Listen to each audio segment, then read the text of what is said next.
প্রিয়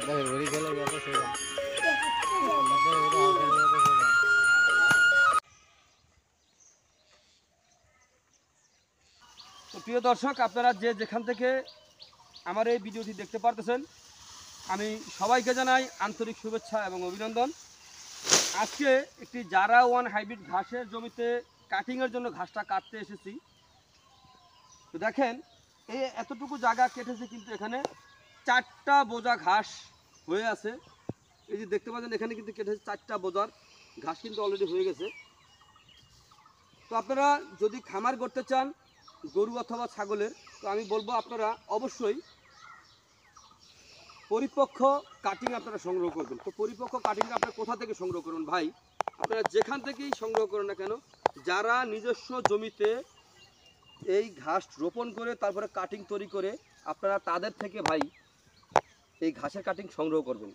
হয়তো আমার থেকে করেন, নয়তো আমার আরেকটা ভাই থেকে করেন, কোনো অসুবিধা নাই। কিন্তু ভাই দালাল থেকে সাবধান। এই ঘাসের বীজ বিক্রি করার জন্য ভাই দালালের কোনো অভাব নাই। বহু দালাল এখন বর্তমানে আমাদের এই দেশে এসেছে। কিন্তু দেখা যায় ওনরা কী করে, দেখা যায় একটা ভিডিও বানাইছে, ভিডিও বানায় আপনার ইউটিউবে দিল, দেওয়ার পরে দেখা যাচ্ছে আপনার ওই ভিডিও দেখে দেখে দেখা যায় আপনার মানুষ নিতেছে, কিন্তু ভিডিও কিন্তু উনি বানায় দিয়ে কিন্তু উনি ওনার যে বেনিফিট নিয়ে কিন্তু উনি চলে যায়। ওনার কিন্তু আমরা পাবেন না। আর যদি আপনার দেখা যায়, আমরা যারা নিজস্ব জমিতে চাষ করে এই কাটিং বিক্রি করে, তারা কিন্তু ভাই অবশ্যই ভালো জিনিস দেওয়ার চেষ্টা করে। তার প্রমাণ কিন্তু আমি আজকে প্রায় 3 থেকে 4 বছরের মতো হবে আমি কিন্তু এই ঘাস কিন্তু আমিও বিক্রি করতেছি। এর মধ্যে বহুত প্রমাণ কিন্তু ভাই পাইছি, আমার নিজের বাস্তব প্রমাণ আমি পাইছি। ঠিক আছে, তো আপনারা দালাল থেকে সাবধান থাকবেন। তো আমি বলবো, আপনারা যদি খামার করতে চান তো আগে ঘাস চাষ করবেন। ঘাসের যোগান যদি আপনারা গরু ছাগল পালন করতে চান, তাহলে ভাই লসে পড়ে যাবেন।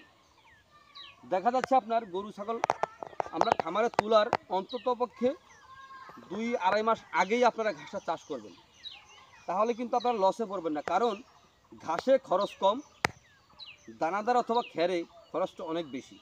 দেখা যাচ্ছে আপনার খ্যার খাওয়াইতেছেন, কিন্তু ঘাস খাওয়ালে খ্যার খাওয়াবেন না? হ্যাঁ, খাওয়াবেন ভাই। ঘাসটা যদি আপনার থাকে, দেখা যায় আপনি একবার রোপণ করেছেন, এটা কিন্তু দীর্ঘদিন পর্যন্ত হইতে থাকবে। এক প্রান্ত থেকে কাটবেন, আবার দেখবেন অন্য প্রান্তে আবার ঘাসটা হয়ে গেছে। আর দানাদার কিন্তু প্রতিদিন কিনতে হবে। আর এই ঘাস যদি খাওয়াইতে চান, তাহলে কিন্তু ভাই দানাদারের চাপটা কিন্তু কমে যাবে। আর বর্তমানে বাজারে কিন্তু দানাদারের খাদ্যের দাম কিন্তু প্রচুর পরিমাণে দাম রয়েছে। তো আপনারা যে যেখান থেকে আমার এই ভিডিওটি দেখতে পাচ্ছেন, যদি আপনারা ঘাস চাষ করেন, তো আগে আমি বলবো আপনারা হাইব্রিড জাতের ঘাস চাষ করবেন। বিচি থেকে যে ঘাস হয়ে থাকে, সেই ঘাসের দেখা যাচ্ছে আপনারা একবার 20টা রোপণ করেছেন, জমি চাষ করে একবার কাটছেন, তারপরে শেষ, অথবা 2বার কাটছেন, তারপরে কিন্তু আর হবে না। আর এই 20টা যদি আপনার এই কাটিং যদি একবার রোপণ করেন, 4-5 বছর আপনি অনায়াসে কিন্তু এই ঘাসটা গরু অথবা ছাগলকে খাওয়াতে পারবেন। তো আমি বলবো, আপনারা যেখান থেকেই আপনারা ঘাসের কাটিং সংগ্রহ করতে চান, শুধু একটি জাত সংগ্রহ করবেন না, অন্ততপক্ষে 3টি জাত সংগ্রহ করবেন। দেখা যাচ্ছে যদি আপনার একটি ঘাস যদি আপনার 10 দিন খাওয়ান, 3টি জাত হলে 1টা মাস পূর্ণ হয়ে যাবে। আর এই ঘাস খাওয়ালে দানাদার খাদ্যের চাহিদা একেবারে কমে যাবে। কিন্তু আমরা ভাই গরু ছাগল পালন করি, আমরাও পালন করি, কিন্তু আমরা এই ঘাস খাওয়ানোর পূর্বে দেখেছি কীরকম, আর এখন দেখতেছি কীরকম। ভাই দানাদার ছাড়াও কিন্তু এই ঘাসের মাধ্যমে দানাদার ছাড়াও কিন্তু আপনি গরু ছাগল পালন করতে পারবেন। শুধু ভুসি দিয়া শুধু পানি খাওয়াবেন, শুধু ভুসি দিয়া। গমের থেকে যেই ভুসিও, যেমন তীর ফ্রেশ এরকম কিছু ভুসির কোম্পানি যে ভুসি বিক্রি করে, ওই ভুসি দিয়ে শুধু পানি খাওয়াবেন, তাহলে কিন্তু আমি যথেষ্ট। দানাদার ফিট আমরা কিনতে হবে না ভাই এই ঘাস খাওয়ালে।